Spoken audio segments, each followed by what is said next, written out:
What did you bring me here exactly? Don't worry, Mr. Poe. I promise to take you back to 1849. My Composition 2 class asked for me to make a slideshow about your life. And so I figured, why not ask the Edgar Allan Poe about his life, just to make sure I got my facts right. Sound good? What, slideshow? Not important.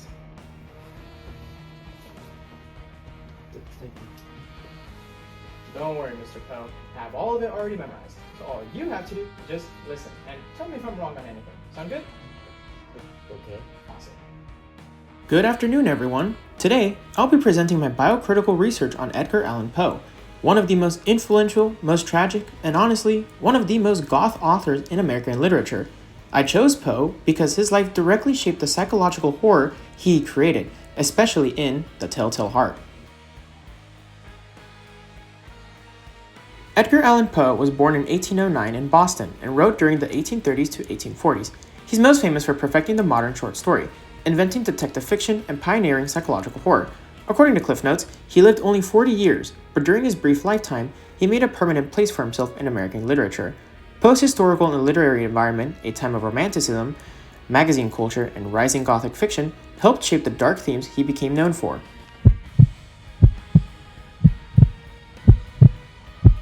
My thesis argues that Poe's personal tragedies, his childhood abandonment, poverty, unstable relationships, and alcoholism directly influenced his exploration of guilt, madness, and psychological breakdown in The Telltale Heart. Poe's life started in hardship. Don't remind me!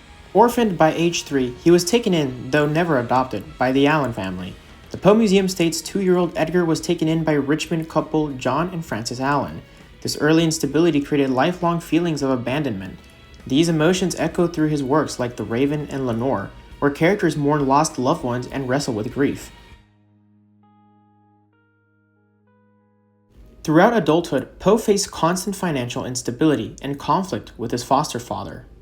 Yeah, that was true.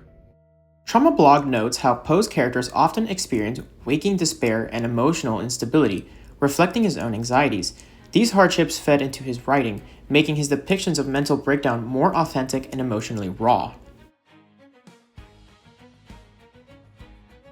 Poe battled alcoholism his entire life, with drinking episodes that worsened his depression and blurred his sense of reality. This fed directly into his stories, especially The Telltale Heart, where the narrator's guilt distorts his perception until he's overwhelmed by the beating of a heart that isn't really beating. Scholars like Mireille Dessy emphasize how silence and guilt create the psychological tension in the story. You alright, Mr. Poe? And what they do for you is they give you the Oh, I know what's happening. You're having timeline sickness. It's basically whenever your brain is learning about the facts about the present day. Don't worry. Don't think about it too much, okay? No. No. Just forget that. Forget it. Poe's writing mirrors his internal struggles. His characters often collapse under guilt, fear, or their own subconscious. Poem analysis explains that in The Raven, each repetition of nevermore fuels his despair and hints at the permanence of his loss. In The Telltale Heart, the narrator's unraveling mind reflects Poe's own fear of moral failure, grief, and inner chaos.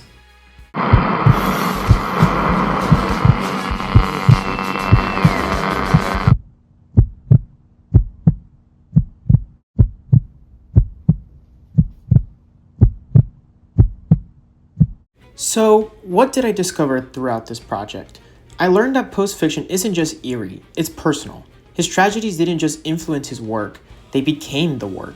Understanding his life helped me understand why his stories feel so emotionally charged and psychologically intense. What I'll remember most is how deeply intertwined his biography is with his fiction. Studying Poe meant studying a man haunted by the same darkness he wrote about. Start digging in your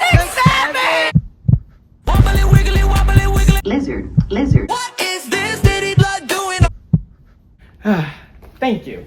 Oh, let's take it back to 1849. Come on, Mr. Poe. Come on.